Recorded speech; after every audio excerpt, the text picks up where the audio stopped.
Okay, what if I told you you're alive during one of the greatest time periods in human history and you didn't even know it? And that there are great leaders alive right now that your ancestors will say, wow, you got to be there. You got to see them. You were alive during that time. Because it's true. And one of those great leaders is Trump. Because what Trump is doing is much greater than just being a president. He's returning power to the people globally. Barely anybody knows what's really going on. It's an absolutely phenomenal time to be alive because the time of tyrants and power and corruption are over. The time of billionaires hoarding wealth and pulling strings to their advantage is over. Trump isn't in there just to be the president. He isn't in there to just make America great again. He's in there to clean up house and to implement new technology that will radically transform the world. Have you heard of Web3?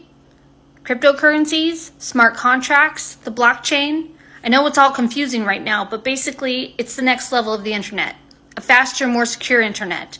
An internet that is not owned or controlled by anybody in a power position. You see, Trump's a winner. He's not a politician. He's an entrepreneur. He knows how to fix problems, and when somebody says there's a piece of technology that can make our world faster and more efficient, people like him say yes. But dirty, rotten scoundrel politicians, or people with too much money and power who do dirty things like drug dealing and people trafficking, didn't want this technology to emerge. Throughout history, it's always been the struggle of the ultra-wealthy individuals and the poor individuals. And they've been pulling levers to make the power go in their favor.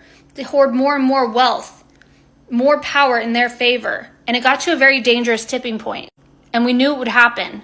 But we've had our red dots on these guys for a very long time, and it had to be done the right way. We couldn't give power back to the people until we were ready, because power back to the people included forms of new technology. You see, we had to implement social media. We had to get the people talking, collaborating, building together. And we're doing that. We think it's just a fun game. It's much greater than that. We're sharing information. We're telling each other the truth. And the people, the wealthy elite that are in power, that have lots of money, never wanted us talking. They wanted us looking at the TV that they owned, the news stations, the television shows. They didn't want us sharing the truth. But it's too late because social media apps and videos and spreading information is spreading like wildfire. Pretty soon we'll be exchanging cryptocurrencies, a monetary system that they can't control.